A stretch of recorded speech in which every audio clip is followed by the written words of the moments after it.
Hello, everyone. We'll be as brief as possible today, but I do have a couple things at the top. Today, we welcome Liberia as the 163rd member of the World Trade Organization.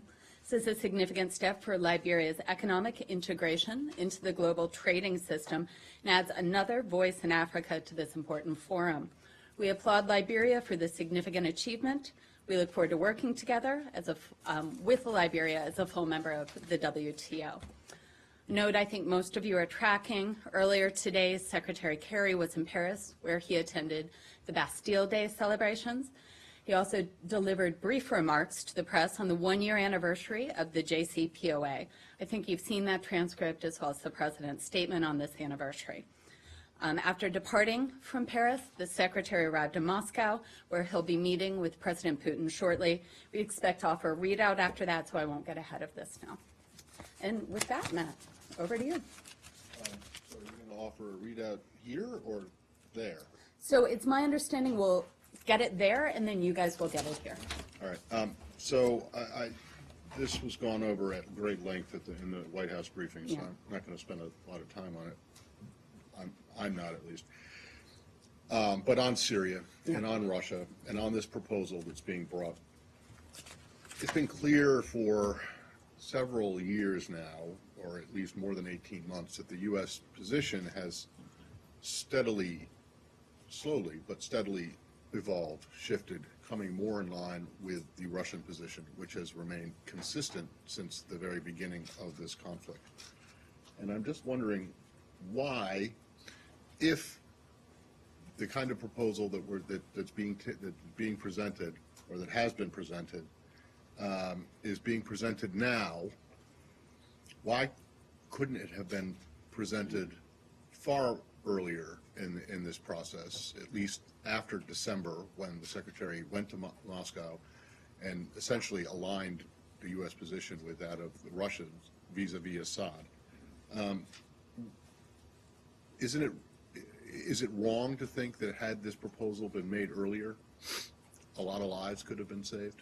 I would dispute the view that our position has moved. Our position has been consistent, which is Assad must go, that there must be space to have discussions to create that area for a political transition to move. You know, I'm not going to comment on the details of documents, as the White House said, that haven't been approved or agreed to. You know, we have long said that we would welcome, you know, Russia's increased focus on ISIL, on Al-Qaeda in Syria. Our common view is that these groups pose a threat to not only the people of Syria, but to both our nations. You know, on your question on timing, you know, again, I'm not going to get ahead of discussions that may be happening in Moscow. Hopefully we'll have more later today. Well, you say that your position has been consistent, but it hasn't. First it was Assad must go, and he must go immediately. Then it was, well, maybe he can hang on for a little bit, but in the end he still has to go. But that it's got to be up to the Syrian people to... Well, it's always got to be up to the Syrian people. Yeah, that but your hasn't position changed. on Assad definitely did change in terms of the timing of when he has to go. And now it appears to have changed to the point where you are prepared to accept or agree to you know, joint operations with the Russians, something that they proposed well over you know, a month or two ago. So it may not on that score it may not have changed just yet because it hasn't been agreed to, but you are now open to things that you weren't open to just several months ago on the military front. And I guess I don't understand why it's wrong for people who are critics of the policy, whatever it is, to point out that if you really think that this is going to salvage the ceasefire and lead to transition talks, or I think it has a chance to, why didn't you do it earlier? I mean, Okay. thousands of people have died in the interim. We are absolutely aware of that. You know, we have been consistent in calling not only for the cessation of hostilities to continue in Syria, but also to push Russia to exert its influence on the Syrian regime to make that possible. I'm going to unpack your statement, your questions a little bit. First on the cooperation. At present, we are not conducting or coordinating military operations with Russia. It's not clear we'll reach an agreement to do that. In Moscow, the Secretary will discuss the importance of focusing Russian efforts on ISIL and al-Qaeda, while emphasizing the urgent need for Russia and the Syrian regime to meet their commitments. That hasn't changed. We have been consistent all along on that. And we've also said that we're not going to commit indefinitely to diplomacy that doesn't achieve real results. We cannot provide political cover for those seeking to pursue a different agenda. Russia has influence. It has shown it has influence. The Secretary is committed to creating the space for a political transition. Our position on Assad has not changed. The point is that whether or not you say it's not clear we will reach an agreement to conduct or coordinate joint military operations. But the mere fact that you're considering doing it is a shift. Yeah, I would dispute that. What? I would say that it is. It has been the position of the administration that you would not, or that you would deconflict as soon as the Russians sent their planes and people in back in last September.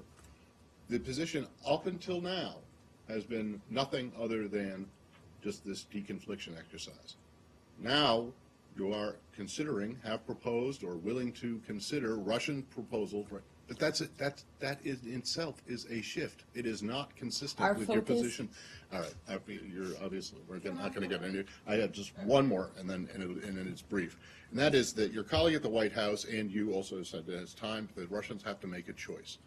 That they have to. This is a test.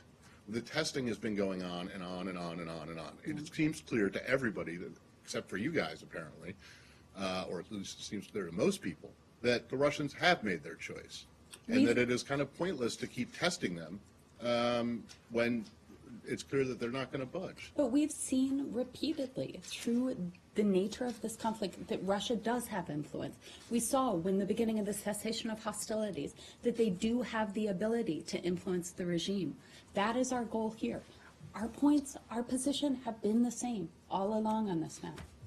Elizabeth, Yep. to follow up, just to be clear, has the Secretary's, is this proposal coming from the Secretary, or is it an interagency proposal? So again, I'm not going to comment on specifics of any proposal. What I will say is that the interagency, the entire U.S. government, as we move forward, has been having very robust and very vigorous conversations on this. I think my colleague at the White House addressed this.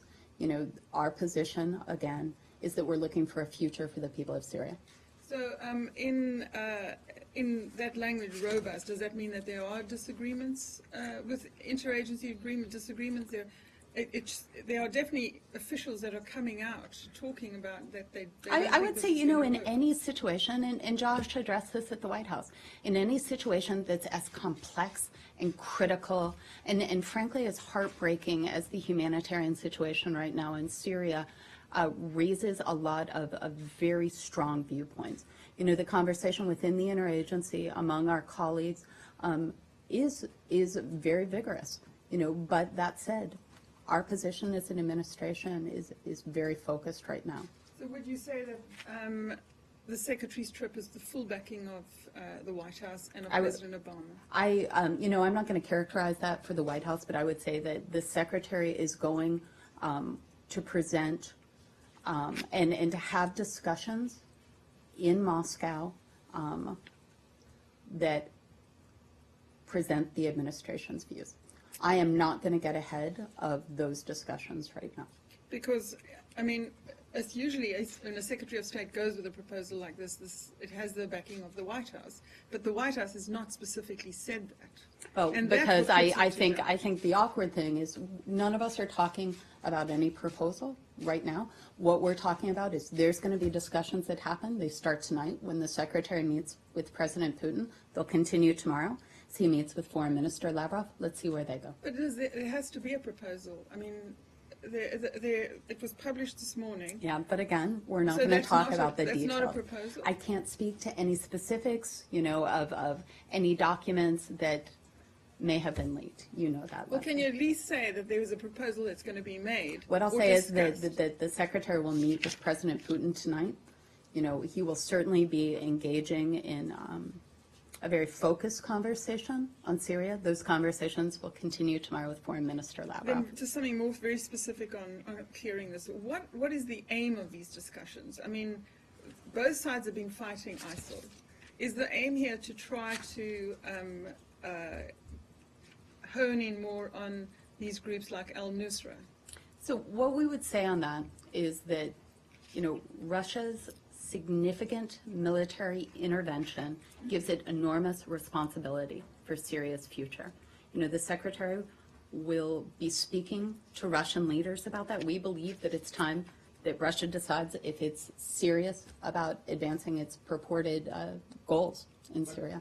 That's the point, though. The Russians have made it clear that they are serious and that they believe that what they're doing now is advancing. Said Matt, we have talked about times where the Russians have been helpful on this. I can't Yeah, speak but to the in Russians pursuit- and what their I know, decisions. but in pursuit of their objectives, and that when you say it's time for the Russians to stand up and make a choice, well, why isn't it clear to you guys that the Russians have made their choice? It's been, their position has not changed in 4 years, more than 4 years. We think Russia has influence. We think that they need to use it. Samir? No, we'll go back. Hey, Warren, nice to see you. Hi, thanks. So, the State Department spokespeople have been saying from the podium, for a long time now, complaining about Russian airstrikes on members of the opposition, and asking the Russians to refrain from striking on groups that are intermingled with al-Nusra. Has that position changed? No. Is that going to change? I'm not going to, no. Lori? Yes, Turkey's prime minister yesterday talked about returning ties with Syria, quote, to normal. That's caused great concern among the Syrian opposition. Does the United States share that concern, and has it tried to clarify what the prime minister meant by those remarks? Well, I'd refer you to the Turks to speak to their comments. I believe the foreign minister also spoke about it today. Our position is very clear. Turkey is an important partner in the fight against ISIL, against Daesh. Continues to stand strongly with the United States and other members of the coalition. And also, let's remember, Turkey has been an extraordinary host to hundreds of thousands of Syrian refugees who they're hosting on their own land. So I would refer you to the Turks on any clarification you're seeking on that. Does the State Department feel the need to clarify that statement with the Turkish? I'd refer you to what the Turks themselves have said on this. Okay. Well, have you asked? So we engage regularly with the Turks Yeah, on on this this. one. Yeah. You did. So You asked him what he meant by that. so we've Organized. discussed this with our Turkish allies and friends. And what did they tell you? Yeah, I'm not gonna read out that conversation, but I would refer you to them. I believe that they've spoken about that. Okay. Hi. Mahmoud Hamdawi with Al Jazeera Arabic. Thanks for the opportunity. So in terms of timing, can you speak to why there's optimism this time around? Obviously, the secretary last week met with his Saudi counterpart, and he's in Moscow today. What makes you so certain that this time around there will be more success on something long-lasting, some kind of commitment that all sides can abide by? So we've spoken about this at length from this podium. The secretary has spoken about this as well. I'm not going to get ahead, as I've said to Matt and Leslie, of the discussions that are happening right now, actually, in Moscow, nor the discussions that will happen tomorrow. Our position has been clear on this. There's got to be a future for the Syrian people. That's what the international community is focused on. In terms of your question, if we're optimistic, I would say we're very pragmatic on this. This has been a humanitarian toll that is devastating. That said, there's no excuse not to work on every possible track towards a solution. Okay. Hi, Nick. Are you good, Matt? Yeah. Okay, Saudi? Yep, go ahead. We'll come to you, Nick. Sorry. Kind of a follow-up to my previous question. Are Ahrar al-Sham and Jaish al-Islam considered part of Nusra or part of the opposition? So our position on Nusra, which is part of the UN designated group, is that they are not party to the cessation of hostilities. Jaish al-Islam, they are not designated on that UN group. Nick? On the 28 Why are they not on that UN list? Why are they not on that UN list? Because they have not been so designated by that UN And the group. United States supports or opposes putting them on that list? I think we've talked about this at length, Matt. But again, so you go back to the point where you're saying, well, they're not covered, or they are covered by the cessation of hostilities because they're not on that UN list. But the reason that they're not on that UN list is that you oppose them being on that UN list. We've also talked about the importance of groups like this to disassociate themselves, to move apart, to not intermingle, to not be aligned there. Right, okay. And that's something we continue to have these very robust conversations. And some of the opposition commanders today, in response to reports about the proposal, Yeah. have said that they're not going to disassociate themselves with Nusra because Nusra is a formidable or credible fighting force. So clearly, I mean, you've been talking to them about, and their direct sponsors, for months about disassociating themselves and getting themselves away, and they haven't done it, and they won't. They say they won't do it. So I guess our focus is that these two particular groups are not our biggest focus on this. We understand. We understand there's intermingling. We understand because we've spoken to them. We will continue. We're not saying, no, it's not a problem. But we're also very focused on the situation on the ground right now in Syria. Nick?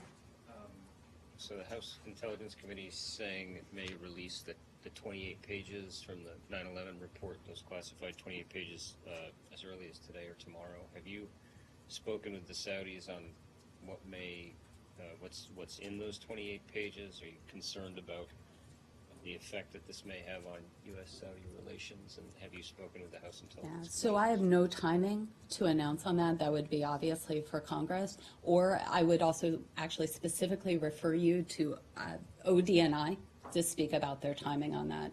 I'm not going to get ahead of any release of any report by Congress, nor detail, diplomatic relations on a timeline that we're just not aware of. But have you spoken with the Saudis ahead of this to sort of? Okay. Again, the timing on the release of that report, that would be a question for ODNI and then ultimately Congress, because that report does belong to Congress. I mean, but just timing aside, are you sort of laying the groundwork with the Saudis on what? Yeah, we've had multiple conversations with the Saudis about this in terms of specific readouts or anything specifically on this. I have nothing to offer. Yep, South China Sea. of course. I wonder if, Do we really have anything more we can say about South China Sea?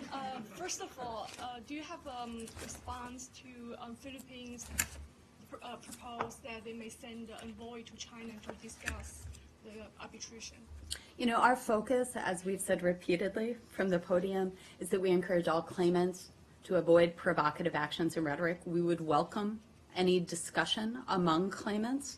We hope that all claimants take advantage of this opportunity that the arbitration decision provided to work together and manage these disputes. And secondly, could you please confirm is there the office in the State Department called the Office of Geographer? Are they responsible for those maps that United States government use, or any official maps for the government? And what's their responsibility? Okay, so we're talking about the Rock Island thing, correct? Yes. Okay, so let me answer the question you're actually asking. The United States does not take a position on whether others, small islands around the world, are rocks for the purposes of Article 1213. The terms island and rock are not mutually exclusive categories under international law of the sea. Under Article 1213 of the 1982, Law of the Sea Convention, islands are, quote, rocks which cannot sustain human habitation or economic life of their own, shall have no exclusive economic zone or continental shelf. I know we owed you that from yesterday, so I wanted to make sure you got that. In terms if there is an office of the geographer in the State Department, Yeah, I can't find the website. I can actually check. I'm not aware of one. It doesn't mean there's not one. So let me find out. So does the State Department send your own researcher or any officers? Yeah, why don't I take a look at it, because I'm not aware of any office, but that doesn't mean there's not one, because there's a lot of offices I'm not aware of. Okay. And for the point you mentioned, the UNCLOS definition of the island. So China is challenging the court decision. It's from the Permanent Court of Arbitration instead of the ICJ. Because the example that spokesman John Kirby raised the other day, the case between United States and Canada, actually it's ruled by the ICJ instead of this permanent court. So why do you think the ruling is legally binding? Because both claimants agreed to a legally binding decision when No, they China joined didn't that. agree with that. When they joined, they did. But even the United Nations came out to say that court, the PCA, Permanent Court of Arbitration, is not connected to UN. So you're asking about the Canada, or you're asking about this decision? I'm asking about this decision from this Permanent Court of Arbitration, why it's legally binding. Because the example that spokesman gave me the other day, it's the decision from the ICJ, not the same No, it's court. the Law of the Sea Convention. The tribunal's decision in this case is legally binding on both the Philippines and China. Yeah, that's my question. Why this court decision is binding? It's provided in the Law of the Sea Convention, knowing, of course, that the United States is not a signatory, but these groups are. Okay? Oh, wait, I just wanted to Yeah. ask, the Rock Island thing? Yes. And you mentioned a citation of a number. Yep. That, where is that from? Is that your own definition, or is that Paul Simon's definition, or is that the UNCLOS I would sing definition? it for you, but you don't want me to do that. It's the Law of the Sea Convention on the So definition you of guys, island even though and you're rock. not members of it, you accept their definition? Yes. Okay. But why on the map you released in 2010 says the Taiping Island? You Yeah, actually I think we went through this yesterday a bit. So what I would say is under the Law of the Sea Convention, that's how it's defined. In terms of the State Department's map, again, I don't even know if we have an office. I'll look and see if we have an office on that, but it's the Law of the Sea Convention and this arbitration decision. Pulling in a random U.S. map from a website is not going to influence that. Okay. Al Jazeera? Thank you. If I can change subjects to Egypt, have you been in touch with the Egyptian authorities on the case of Aya Hijazi, a U.S. citizen? She's been imprisoned without trial for over 800 days. Yeah. So we are aware that Ms. Hijazi, let me just go here, has been detained in Egypt for more than 2 years and is currently on trial. We continue to call for an expeditious resolution to the case in a fair and transparent legal process in accordance with local law and in a manner that also respects international human rights. We continue to provide all possible consular assistance to Ms. Hijazi. We meet with her frequently, and we also attended her last court hearing, which was May 21st. We will attend all upcoming hearings and continue to provide that consular assistance. Can I ask about Of the course. general question, which is the issue of, it's been brought up by groups such as Amnesty International, the issue of forced disappearances Yeah. in Egypt. Amnesty has a report where they're saying there's an average of 4 forced disappearances per day, and they're asking on countries such as in EU, but also on the U.S. to pressure Egypt to stop those practices. Do you agree with the Amnesty report, or do you think So Egypt's we've on read the report. We think that the allegations in the report are deeply concerning. We urge all authorities in Egypt to investigate all allegations of abuse by the security forces. As we've said repeatedly, we're concerned by the deterioration in the human rights environment in Egypt. We believe all Egyptians are entitled to receive equal and fair treatment before the law. They have a right to due process. This is the shortest ever. Of course not. Where to begin? Oh, right. So I'm just going to try and clear something up that's come up for the first 3, the briefings, every briefing this week. Yeah. And that is, this has to do with Kashmir Yes. and the violence there. Yeah. So on Monday and then again on Tuesday, Kirby said, basically he said the same thing, that seeing the reports of the violence, Yeah. we are concerned by it. but then referred questions to the Indian government Yeah. about it. So he said the same thing Monday and Tuesday, and then Yeah. Toner was asked yesterday, and he basically referred back to what Kirby had said. Mm-hmm. This statement, that referring questions back to the Indian government, has been interpreted by India, but also by others, as meaning that the U.S. government believes this is purely an internal Indian matter and that they should be allowed, basically the United States is minding its own business and won't get involved. Is that a correct interpretation? No, I would say we've had discussions with both India and Pakistan on this issue, On the current, or the recent, on a range of issues, but including Kashmir, yes. no, on this specific, in these specific recent outbreaks of violence? Yes.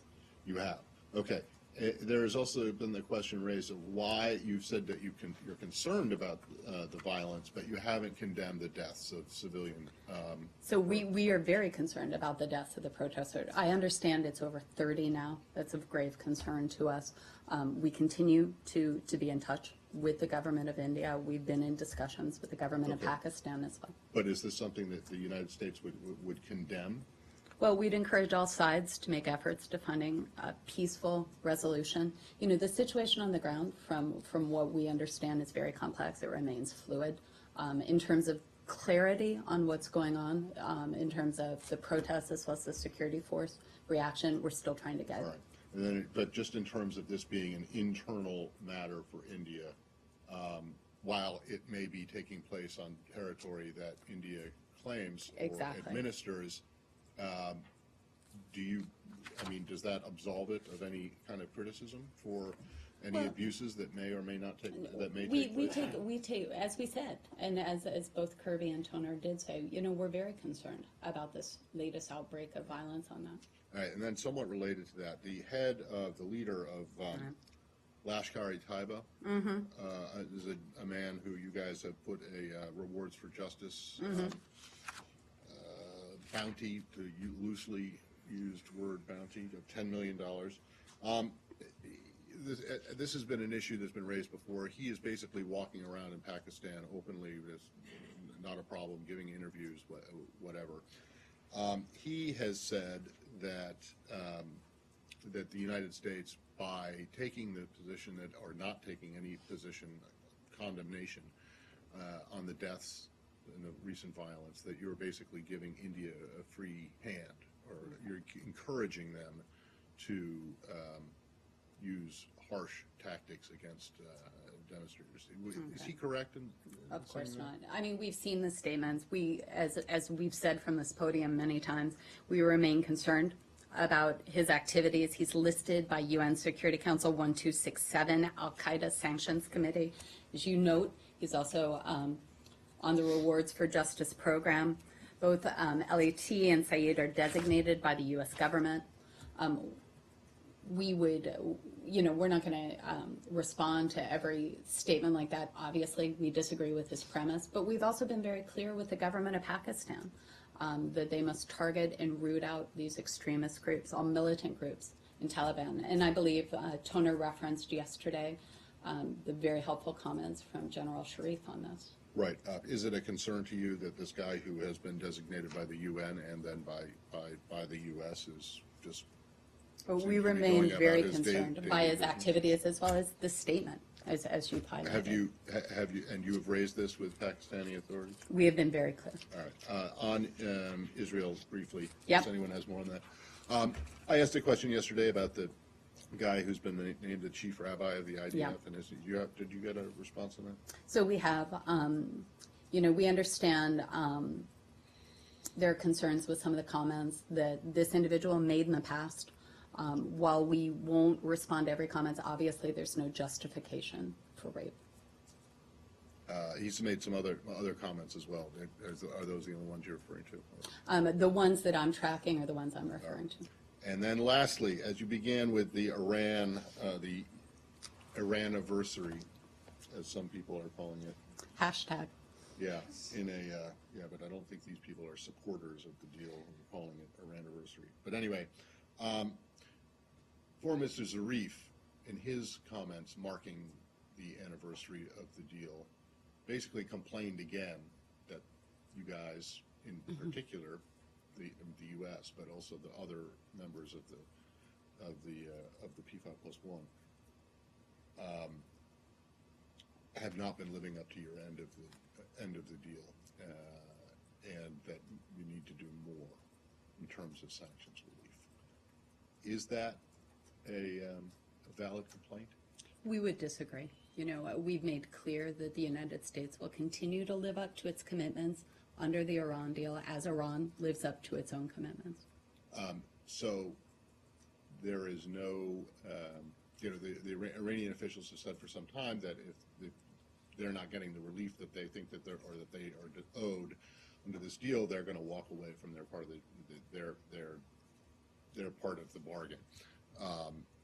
That on the first year anniversary, you would say that they do not have any cause to do that? I would say that we believe that the United States is living up to its commitments. You know, we continue to have discussions not only with our international partners, but also with the Iranians on this. You know, this is, it was certainly not a simple deal. I think you, 18 days in Vienna, remember, you know, the negotiations that led to this.